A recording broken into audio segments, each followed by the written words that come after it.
Hello. Today I'll share with you another case that took place in Japan.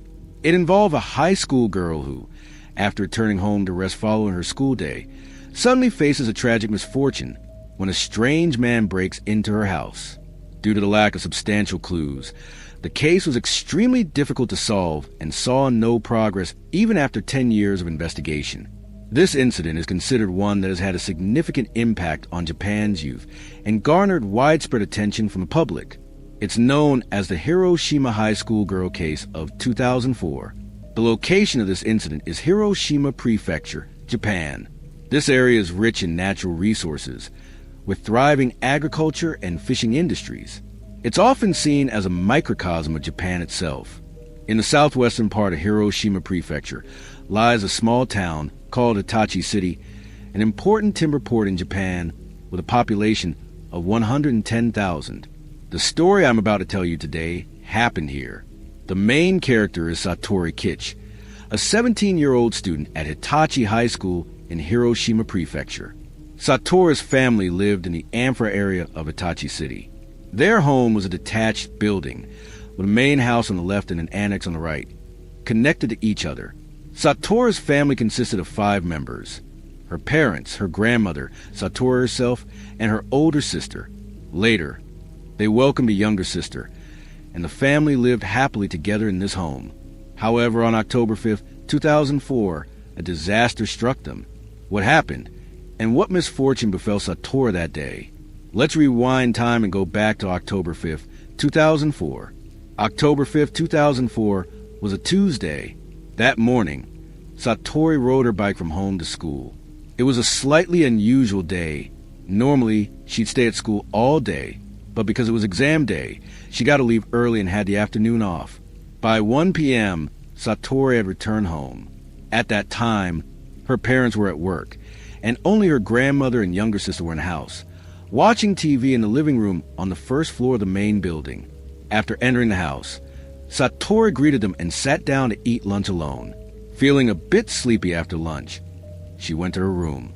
Her bedroom wasn't in the main house or the living room, but on the second floor of the annex next door. Though the two buildings were connected, there was still a considerable distance between the rooms. Since Satori had a part-time job at 5 p.m., she quickly got into bed, listened to some music, and rested. By 3 p.m., her grandmother and younger sister were still engrossed in their TV show in the living room on the first floor, when suddenly they heard a piercing scream from upstairs in the annex. The scream came from Satori. Moments later, a short-haired man hurriedly fled, rushing out of the house. By then, the grandmother had been stabbed multiple times, though fortunately, none of the wounds hit vital organs. Exhausted but determined, she struggled to her feet, trying to save her granddaughter lying nearby, but it was too late. Satori was beyond help. Thinking of Satori's younger sister, and unsure the man would harm her too, the grandmother clutched her wounds, endured the pain, and made her way back to the living room on the first floor. She managed to call the police before passing out. Upon receiving the report, the police immediately dispatched officers to the scene. Police cars and ambulances arrived shortly after. Inside the house, they first found a grandmother lying on the floor near the phone on the first floor and rushed her to the hospital for emergency treatment. In the bedroom on the second floor of the annex, they discovered Satori in a pool of blood, showing no signs of life. A forensic examination revealed multiple stab wounds on her body, with the fatal one near her heart. Her body showed no signs of sexual assault. The police then surveyed the area around Satori's house. If the culprit fled after the crime, he could have hidden in nearby homes or escaped via the river. If he left the city, he could have gone in multiple directions, making the search extremely challenging. The police quickly began questioning witnesses and investigating the homes of nearby residents. Unfortunately, the crime occurred at 3 p.m. when few people were out on the streets, and no one saw anyone running from Satori's house.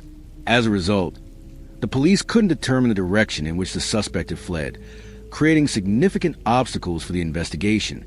Meanwhile, Satori's grandmother was rushed to the intensive care unit of a local hospital. Thanks to timely treatment, she miraculously survived. At the same time, evidence collection at the crime scene was underway. The police successfully extracted fingerprints from an unidentified individual at the scene, prints that didn't match anyone in the family, likely left by the intruder on the bedroom floor. They also found shoe prints, believed to belong to the culprit, left behind in his haste to escape. Based on the prints, they identified the brand and model of the shoes, with a size ranging from 26 to 27 centimeters. Additionally, skin fragments found under Satoru's fingernails allowed the police to extract DNA presumed to belong to the killer. Despite these critical pieces of evidence, solving the case remained difficult with just these clues alone. Fortunately, both the grandmother and Satoru's younger sister had seen the culprit's face. After interviewing them, they said they clearly remembered his appearance.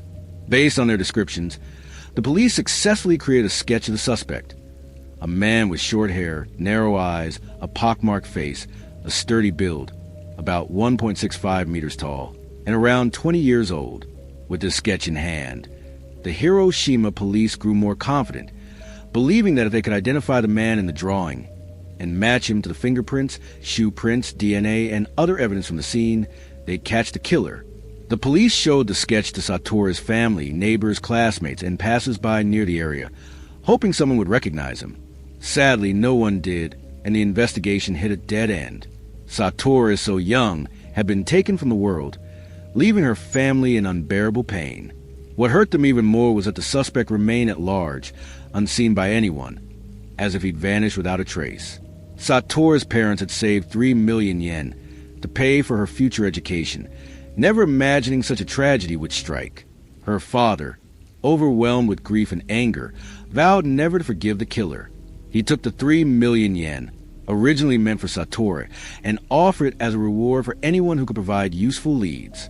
Reward posters were plastered across busy streets, alleys, and police stations throughout Japan. As a result, Satoru's case gained increasing attention. Though clues were scarce, the Hiroshima police refused to give up. Over the next 15 years, they investigated more than 40,000 people. Time passed, yet the killer remained free, evading justice. Satoru's father created a personal website where he kept a journal, updating it almost daily for over a decade.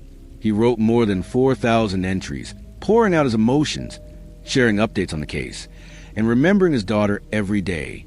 He hoped that one day he'd find the murderer and bring justice to his poor girl. A year after the incident, in 2015, the Hiroshima police brought in experts from other prefectures, including a team from the United States called the BY, the Behavioral Analysis Unit of the FBI. Established to use behavioral science to assist in criminal investigations, the BY has solved numerous cases. The team reviewed the crime scene and re-interviewed neighbors. After a thorough analysis using criminal psychology, they concluded that the killer hadn't initially intended to murder Satoru. Some unforeseen events during the crime led to her death. Using the police sketch and modern technology, they updated the suspect appearance to reflect how he might look 11 years later. While earlier sketches were less precise, this computer-generated image was deemed more accurate, noting that eye shape tends to remain consistent with age. Despite the BA's assistance, the case still saw no immediate progress. Just when it seemed this decade-long unsolved case might never be resolved, something unbelievable happened in April 2018. That day, the police in March Prefecture, Japan, received a call. The caller, an employee at a construction company in March, reported that his boss had kicked him in a fit of anger, leading to a fight, and he wanted police intervention. Officers arrived at the company, where the boss, Maribu Kagoshima, a 35-year-old former employee with over 15 years at the firm, admitted to losing his temper over a work dispute and kicking a subordinate. The subordinate, feeling wronged, called the police. Though others witnessed the incident, no one dared report it until the subordinate spoke up after being kicked hard by Kagoshima. The police mediated, and both parties agreed to reconcile. However, as part of standard procedure, they took statements and prepared to fingerprint Kagoshima. He grew visibly anxious, catching the officer's attention. When his fingerprints were entered into the database and compared, they matched perfectly with those of the suspect in Satoru's murder 14 years earlier. Kagoshima lived in Yu City, March Prefecture, which borders Hiroshima Prefecture. The distance from Yu City to Hitachi City is about 100 kilometers, making it entirely plausible that he was the culprit. At 35 years old in 2018, Kagoshima would have been 21 in 2004, matching the approximate age of 20 described by Satoru's grandmother and younger sister. The March police, suspecting Kagoshima of a serious crime, arrested him and handed him over to the Hiroshima police. The head of the construction company where Kagoshima worked was shocked. He described Kagoshima as a reliable employee with a great work ethic, never imagining that someone who'd been with the company for 15 years could be involved in something so horrific. It was a chilling reminder that you can know someone's face but not their heart. The case went to trial in March 2020. When Kagoshima was first detained, he refused to confess. However, faced with undeniable evidence like fingerprints and DNA, he eventually admitted to the heinous crime he committed over a decade earlier. He revealed that he and Satori didn't know each other. In 2004, Kagoshima worked at a metal processing company in Hague City and lived alone in a dormitory near his workplace. After enduring prolonged work stress with no outlet, he decided to abandon everything and head to Alhambra in Tokyo. On his way there, he passed through Hiroshima. Standing by the roadside, he spotted Satori biking home from school. It was midday and the streets were nearly empty. He followed her home, intending to rape her. After observing the house, he broke in and rushed to her second-floor apartment. Satori fought back fiercely, and in a fit of rage, he stabbed her. His defense attorney argued that the crime stemmed from long-accumulated work stress and that Kagoshima hadn't planned to kill Satori, calling it a tragedy born of impulse. The lawyer hoped for a lenient sentence.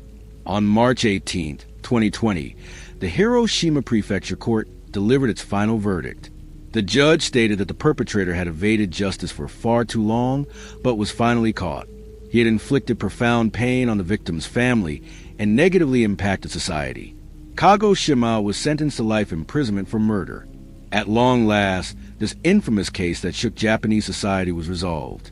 For Satori's family, who had endured years of suffering, the trial offered a glimmer of light. After the verdict, Satori's father wrote on his blog, "I'm sorry I couldn't protect you. The story ends here with justice finally served, but the pain remains." Even now, Satori's father continues to update his journal, grappling with guilt and loss. The agony of losing a loved one, especially in such a brutal way, is indescribable. I hope that Satori's father and family can one day find peace and face the world with renewed strength, something I believe Satori would want for them too. From a criminal psychology perspective, this case highlights how unchecked stress and impulsive behavior can escalate into catastrophic violence. Kashmir's actions weren't premeditated, but rather a spontaneous outburst triggered by circumstance and opportunity. His ability to blend into society for 14 years underscores a key challenge in profiling. Not all killers fit the stereotype of a habitual criminal. This resolution, while a triumph of persistence in forensic science, also serves as a somber reminder of the unpredictable nature of human behavior under pressure. Goodbye, and see you in the next case.